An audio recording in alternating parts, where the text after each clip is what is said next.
Hello class 10th, welcome again to this video. और चलिए आज हम लेके चल रहे हैं क्लास 10th आईसीएससी फिजिक्स का चैप्टर 3 मशीन। मशीन से रिलेटेड छोटे छोटे कॉन्सेप्ट्स को हम क्लियर करेंगे, उसके बाद सॉल्व करेंगे इसके न्यूमेरिकल्स को। तो मशीन वर्ड आते ही हमारे दिमाग में क्या आता है? ऐसे डिवाइस जो हमारे वर्क को ईजी वे में कन्वर्ट कर दे, हमारे वर्क को आसान कर दे, उसे हम बोलते हैं machine. For example, simple example देखते हैं। हम पुली देख रहे हैं, हम क्रोबार देख रहे हैं, ओपनर देख रहे हैं। सपोज हमें बॉटल खोलना है, बॉटल का ढक्कन नहीं खुल रहा, तो सिंपल हम छोटा सा ओपनर यूज करते हैं। ओपनर के थ्रू हम उस बॉटल के कैप को बाहर कर देते हैं, उसको हम खोल देते हैं। सपोज अगर बड़ा सा स्टोन है, उसे हमें वहां से मूव करना है, उठाना है, तो हम यूज करते हैं एक बार के थ्रू हम बड़े स्टोन को बड़े आराम से एक प्लेस से दूसरे प्लेस हम उसको टर्न कर देते हैं, मूव करा सकते हैं। तो इस तरीके से ये छोटे छोटे डिवाइस है। पुली, आपने वेल पे, कुएं पे पानी भरते हुए लोगों को देखा होगा जिसमें पुली लगी हुई होती है। सो पुली के थ्रू हम अपने वर्क को आसान कर सकते हैं। तो इन्हीं सब चीजों को समझते हैं। तो डिफिनेशन से पहले हम देखते हैं फंक्शन ऑफ द मशीन। तो फंक्शंस यहाँ पे हम 4 वे में इसे समझते हैं।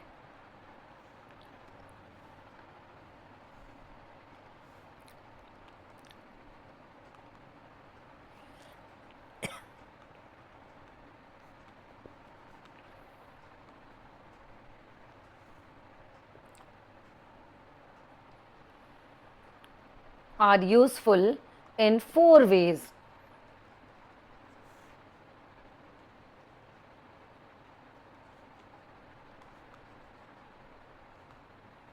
इन 4 ways कौन कौन से हैं?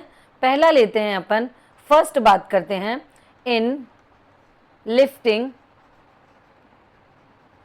a heavy load by applying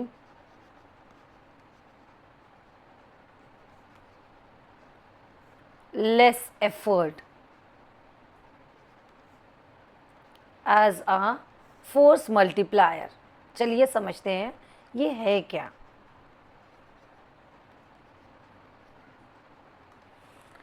In lifting a heavy load by applying less effort as a force multiplier। कैसा वर्क करता है? उस समय ये फोर्स मल्टीप्लायर की तरह इफेक्ट करता है। मान लीजिए हमें किसी हैवी लोड को उठाना है। हैवी लोड को उठाने के लिए हमें हैवी एफर्ट लगाना पड़ेगा। तो सपोज अगर हम कुछ ऐसी मशीन लें जिसमें हमें हैवी लोड को उठाने के लिए लेस एफर्ट अप्लाई करना पड़े, तो वो मशीन हमारी वर्क करेगी एज अ फोर्स मल्टीप्लायर की तरह। ध्यान दीजिए, फिर से मैं क्या बोल रही हूं, इन अ लिफ्टिंग अ हैवी लोड। मान लीजिए कि हमें कोई एक हैवी लोड को उठाना है, एक स्टोन है, बड़ा सा स्टोन है जिसे हमें उठाना है, तो हम क्या करेंगे? ऐसा उस बड़े लोड को उठाने के लिए विदाउट मशीन हमें हैवी लोड को उठाने के लिए हैवी एफर्ट लगाना पड़ेगा। सपोज उस हैवी लोड को उठाने के लिए अगर हम मशीन के थ्रू लेस एफर्ट लगाएं, इस तरह में वो मशीन हमारी कैसे वर्क करेगी? वो मशीन वर्क करेगी एज अ फोर्स मल्टीप्लायर। इसके एग्जांपल्स देखते हैं।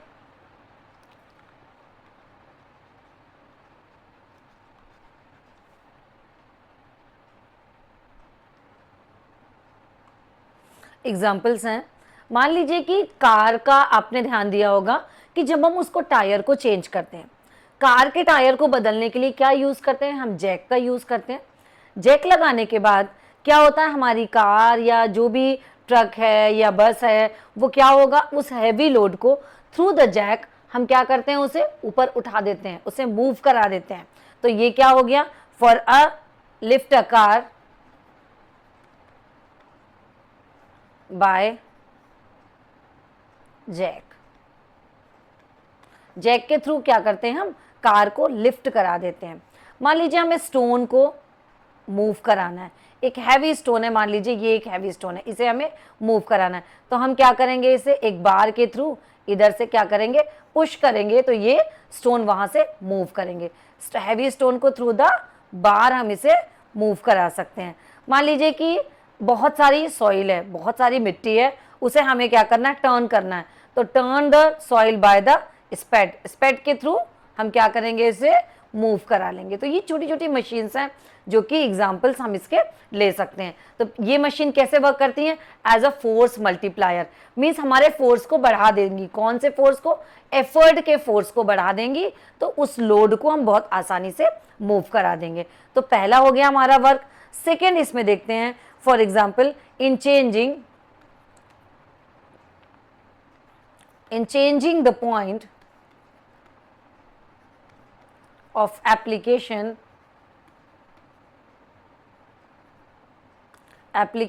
of effort to a convenient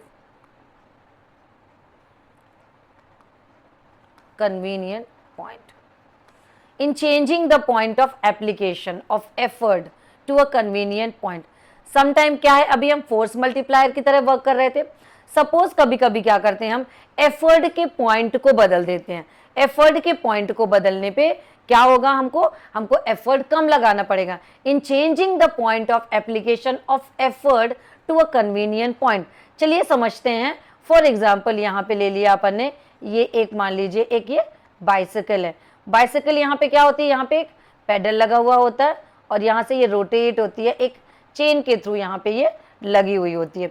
तो यहाँ पे हम पैडल को क्या करते हैं, एक कन्वीनियंट पॉइंट पर, इस पैडल को मैं मूव करके पीछे कर दूं या मूव करा के आगे कर दूं, तो क्या होगा, क्या ये साइकिल मेरी आसानी से मूव करेगी?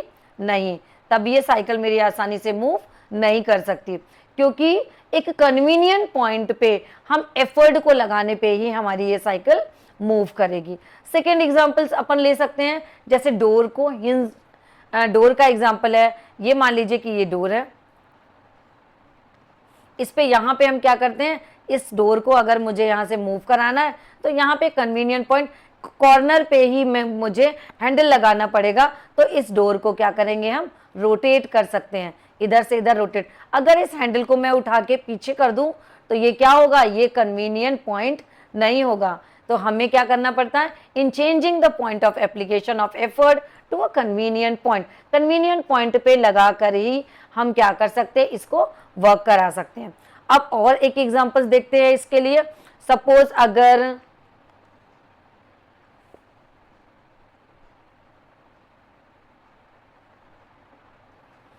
तो हम यहाँ पे रेयर व्हील का एग्जांपल ले सकते हैं। रेयर व्हील मीन्स इस चेन को जब हम रेयर व्हील से यहाँ से क्या करते हैं, कनेक्ट करते हैं, इसी के थ्रू इसमें हम क्या कर रहे हैं, हम कन्वीनियंट पॉइंट पे उसको लगा रहे हैं, जिसलिए क्या हो रहा है, उसका हमको लेस एफर्ट लगाना पड़ेगा। अगर हम कन्वीनियंट पॉइंट पे एफर्ट लगा रहे हैं, दैट मीन्स हमें लेस एफर्ट लगाने की नीड होती है। चलिए देखते हैं थर्ड क्या बोल रहा है। नेक्स्ट देखते हैं third, in changing the direction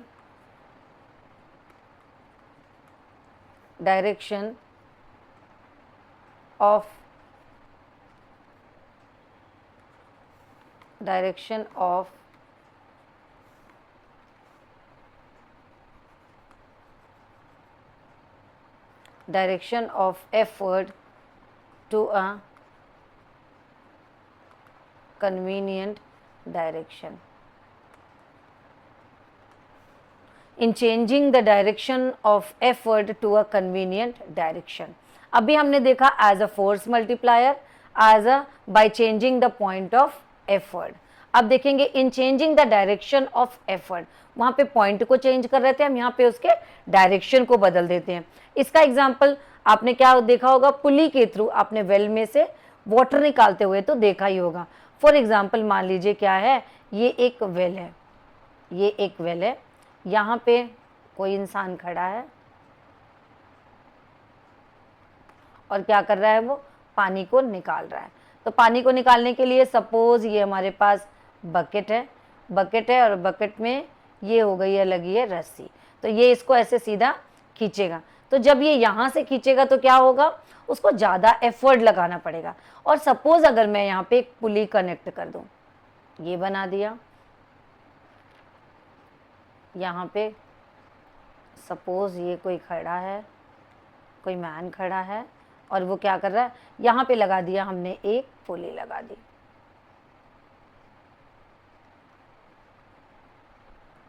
हमने एक पुली लगा दी, ये रोप हमारी इस पुली से मूव होके आएगी और ये इसको पकड़ के ये इसको खींच रहा है। अब मेरी बकेट कहाँ है? ये मेरी बकेट नीचे है, ये मेरी बकेट है। तो यहाँ पे ये जो पर्सन था, ये पर्सन इसको डायरेक्ट, इसके डायरेक्शन क्या था? नीचे से ऊपर की तरफ ये डायरेक्शन था। ये इसको वाटर को निकाल रहा था। दैट मीन्स इसे मोर एफर्ट लगाना पड़ेगा, मोर एफर्ट लगाना पड़ेगा। अब इस पर्सन ने क्या किया? ये डायरेक्शन नीचे से ऊपर की तरफ, देन जब इसकी तरफ आ रहा है डायरेक्शन तो ऊपर से नीचे की तरफ डायरेक्शन चेंज हो गया, ऐसा हो गया। यहाँ पे डायरेक्शन ऐसा था, यहाँ पे डायरेक्शन ऊपर से नीचे की तरफ होगा। दैट मीन्स डायरेक्शन चेंज हो गया, तो उसे क्या हो रहा है? वो आराम से पानी को खींच पाएगा। In changing the direction of effort to a convenient direction, तो थ्रू द कन्वीनियंट डायरेक्शन हम क्या करेंगे? हमें एफर्ट कम लगाना पड़ेगा। In changing the direction of effort to a convenient direction, convenient direction की तरफ अगर हम एफर्ट के डायरेक्शन को चेंज कर देंगे तो हमें लेस एफर्ट लगाना पड़ेगा। ये हो गया थर्ड। अब हम बात करते हैं फोर्थ की। For obtaining a gain in speed,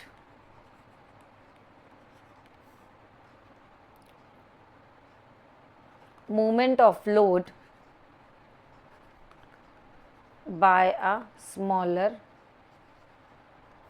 movement,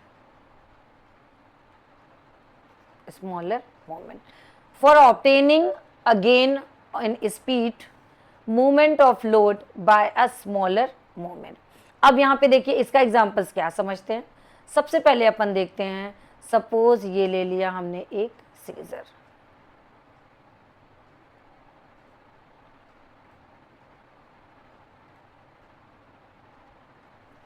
ये हो गया हमारा सीजर।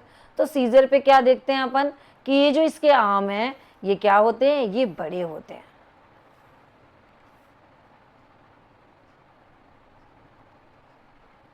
ये जो है इसके आर्म बड़े होते हैं और यहाँ पे जो अपन हैंडल होता है ये छोटा होता है। तो क्या होगा? जिधर के आर्म बड़े होंगे वो क्या करेगा? गेन इन स्पीड, वो स्पीड को गेन करेगा। तो when a pair of scissor is use to cut a cloth, अपन जब इसको क्लॉथ को कट करने के लिए यूज करते हैं, it's blade more longer on cloth while the handle move a little.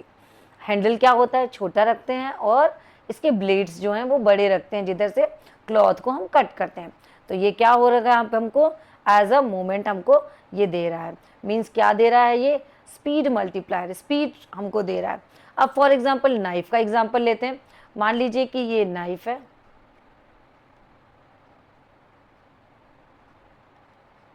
और नाइफ के क्या होता है? इसका handle.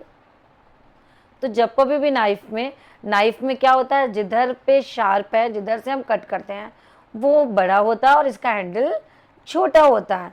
The blade of knife moves longer by a small displacement of its handle. अब अपन क्या करते हैं? यहाँ पे हैंडल छोटा है और इसके ब्लेड बड़े हैं, तो ये मोर कंफर्टेबल हम इसमें से स्पीड से वर्क कर पाएंगे। Here the effort is more than the load. तो एफर्ट हमको कम लगाना पड़ेगा। मीन्स एफर्ट हम कहाँ से लगाते हैं? इस हैंडल से।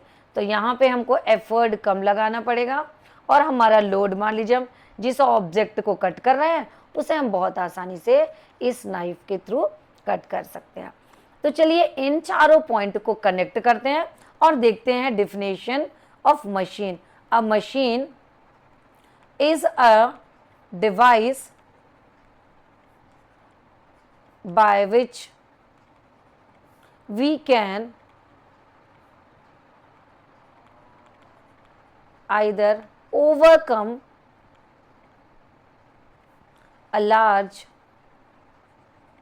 resistive force, रेजिस्टिव फोर्स को क्या बोल सकते हैं हम? लोड। रेजिस्टिव फोर्स और load at some point by applying